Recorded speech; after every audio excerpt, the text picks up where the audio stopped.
શનિવારે પછી બધા સરપંચ થઈને આપણે તે જયંતિ રાઠવાના ઘરે ગયા.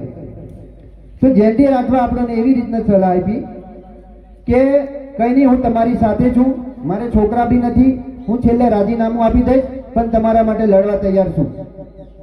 એ તેમના મોઢે બોલેલો આ શબ્દ છે, બરોબર. તો એક બાજુ કહે છે ખોટું છે અને એક બાજુ સપોર્ટ કરવા કહે છે, તો કેવી રીતના છે ભાઈ, બરોબર. અને હવે 28 ગામડાને લઈને જે 2020માં 25 સપ્ટેમ્બર 2020 એ પરિપત્ર આવ્યો, એમાં આપણા 28 ગામડા છે.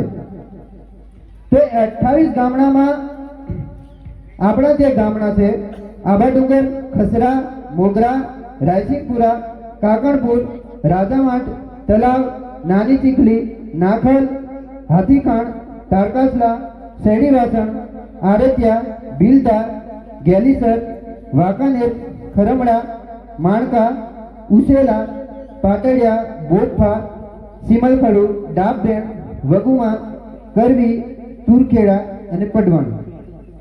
તો આ નામ આટલા ગામ જ કેમ, બીજા કેમ નહીં? અને આ જે પરિપત્ર આવેલો છે એ 5 વર્ષનો છે એવું અમે જાણવા મળ્યું. આ 25માં પૂરો થાય છે. અને એ પરિપત્ર ખાણ ઉદ્યોગ ખાણ વિભાગ સચિવાલય ગાંધીનગરથી આવેલો છે. કે.એચ. પાઠક સહી કરેલી છે. અને એમાં જ્યારે જરૂર પડે તે તમને કોઈ વાંધો નહીં, પ્રમાણપત્ર મંજૂરી સંમતિ મેળવીશું જમીન બાબત, તો એવું કેમ લખવામાં આવ્યું? તો આટલા ગામડા જ કેમ, એમ મારે કહેવાનું છે, બીજા ગામડા કેમ નહીં? અને પરિપત્ર ઉદ્યોગ આપણે જે સચિવાલય ગાંધીનગર થી આવ્યો તો ગાંધીનગર આપણે પૂછવા જઈએ છે કે આ પાઠક સાહેબ તું કેમ કરેલી અને મારા ગામના નામ કેમ લખ્યા, એ આપણે પૂછવાનું છે. થઈ બીજા આજુબાજુ મચ્છરિયાને નહીં પૂછો, તમે મચ્છરને પૂછવાની જરૂર છે. અને જે સૌપ્રથમ હવે આંબા ડુંગર ડ્રિલિંગ કરવામાં આવે છે, ત્યાં જે ખનીજ નીકળે છે, એના પછી 2020માં જ્યારે પરિપત્ર પાડ્યો ત્યારે બધાના ગામે કોઈના ગામના કોતડા મેં બધે ડ્રિલિંગ કરી છે લાગે નહીં, ખબર છે કે નહીં? ઉછેલા મેં, આપણે વાંકાનેર મેં, અહીં કોતડે ગોઈજા મેં, બીજા ગામડા મેં બધે કરી ગયેલા છે. તો એ હું કરેલું, હું કરવા કરેલું અને કોઈની પરમિશન લીધલી.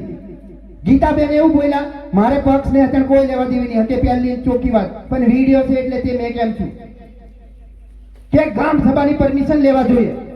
તે ડ્રિલિંગ કરવા કોઈની પરમિશન લીધી તું, કોઈને પૂછીને આવેલા? તે ટાઈમે સંસદ હતી તને ખબર નહીં પડી? બીજી વાત કરવાની નહીં, વિડીયો છે અમારી જોડે, સાબિતી હંગાતે જ વાત કરવાની, એવું ઉઠતી વાત કરતા નહીં. અમે ગ્રામ સભાની, તાલુકાની, જિલ્લાની પરમિશન લેવા જોઈએ. ખડલા મેં આપણે નાખલ મેં આવીને મશીન પડી રહ્યા છે, કોઈની પરમિશન લઈને આવી રહ્યા.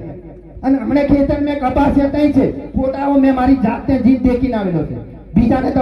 બીજાને મોઢે હમણેલી વાત નહીં. મેં ત્યાં કેમ મશીન ગાયમાં એવા મશીન 50 કમાટ મેં આવેલા છે, તે કઈ હટાર દીધા છે? તે હોદો તમે પહેલા 50 મશીન આવેલા કેટલા બધા દેખેલા છે. એ 50 મશીન કઈ હંતાડ્યા તે પહેલા હોદો. અને આપણા જ વિસ્તારને કેમ પરમિશન લેવા ગ્રામ સભાની પરમિશન એમના એમ બધા ઘૂસી જાય છે? કેવી રીતના આવે છે? એમના નિયમ તો તમે સોના પૈયા ખા જાય એવો મતલબ થઈ જાય. કોઈ દેખ તમે જેમ કરે તેમ કઈ વાંધો નથી મને, તમે જેમ પાર્ટી ને જોડાવ, જેમ કરો, ઊંધા પડો, છતાં પડો, કોઈ લેવા જેવી નહીં. પણ 28 ગામનો પ્રશ્ન કેમ આવે? એટલે નાખલ મેં, માણકા મેં ડ્રિલિંગ કરેલું છે, રાતે રણજીતભાઈના મોઢે હમણેલી વાત છે. અમારા બીજા ફળીએ કરી જેલા પોણે આલેલું વિડીયો, આપણે ઓડિયો રેકોર્ડિંગ છે મારી જોડેની જોડે વાત કરેલી તેનો. હે એ ડ્રિલિંગ કેવી રીતના કરી જાય છે? પરમિશન વગર કેવી રીતના ડ્રિલિંગ કરી જાય? નાખલમાં મશીન પડ્યા છે અને આપણા આટલા બધા જેટલા ગામડા છે એમાં કેવી રીતના આપણા વગર પૂછે જે 2020માં બધે કોતડે ચેક કરી ગયેલા, કેવી રીતના? પહેલો G4 કરવામાં આવે, G3, G2, G1 તે જીપ પર થઈ ગયું એવું જ મતલબ થાય ને. હવામાન બધું ચેક કરી ગયેલા ના બધું આપણે એટલું બધું વધારે જેટલું જાણીએ છીએ એટલું કહીએ છીએ.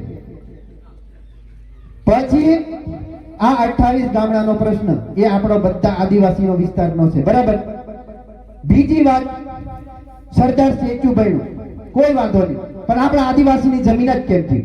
એટલી તો બુદ્ધિ લગાડો. આપણે આદિવાસીનો જઈ કોઈ બી નવા પ્રોજેક્ટ આવે તો આદિવાસી વિસ્તારમાં જ કેમ આવે એમ, એ એટલી તો ભાન પડે કે નહીં? બીજી તો સાઈડની વાત છે. આપણે એમાં આદિવાસીની કેટલી જમીન જતી રહી.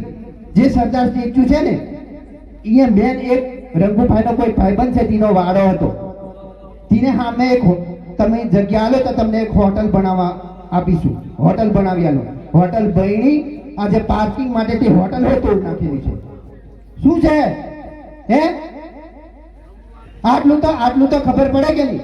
પહેલા તમને જ્યારે સ્ટેચ્યુ ની બન્યું તે ટાઈમે તમારી હોટલો ચાલશે, તમારી દુકાનો ચાલશે, તમારી રોજગારી મળશે, બરાબર. બધું સ્ટેચ્યુ બનાવી દીધું, પછી બધો વિકાસ કરી, પછી ઉગડાવાળી લાત મિલી કાઢી મેલા. આજે કેળાની લારીઓ નહીં કરવા દેતા. ત્યાં જઈને પૂછી આવજો, તા ખબર પડે.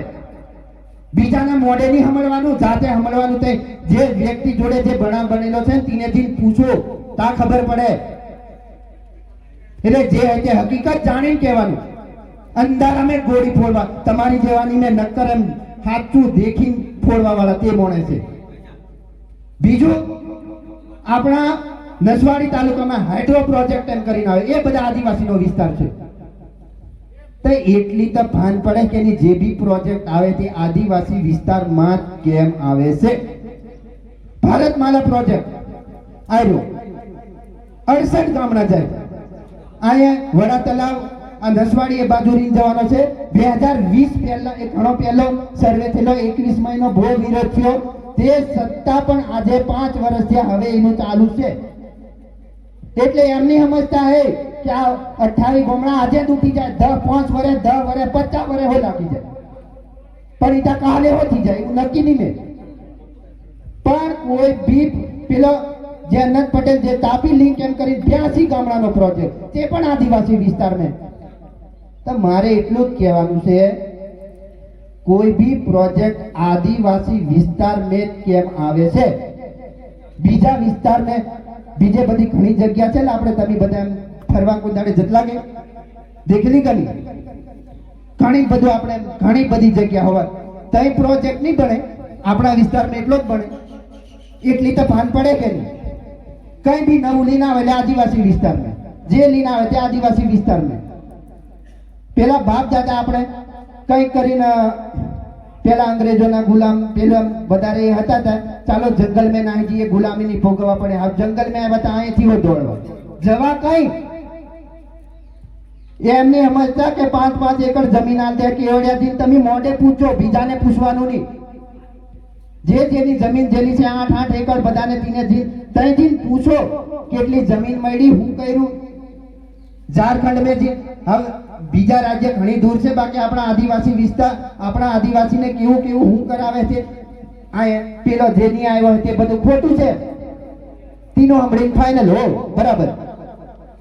બધું સમજો, મૂળ મેથી સમજો, સમજવાની કોશિશ કરો. હમણાંના નોળલા એમ કરી નોળલા પણ બધું જોણે એટલે બોલીએ, એટલી બધી તાકાત આવે બધું સમજાડો ને અમીને.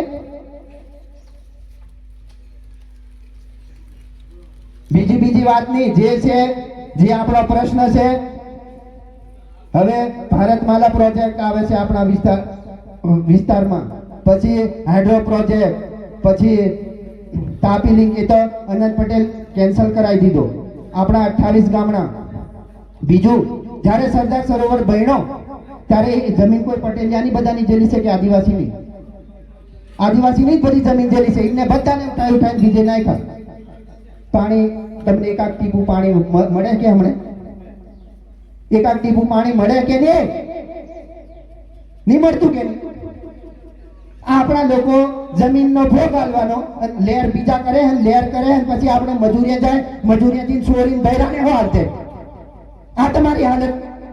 એટલું તો સમજો, આપણું પાણી આપણને મળવા જોઈએ.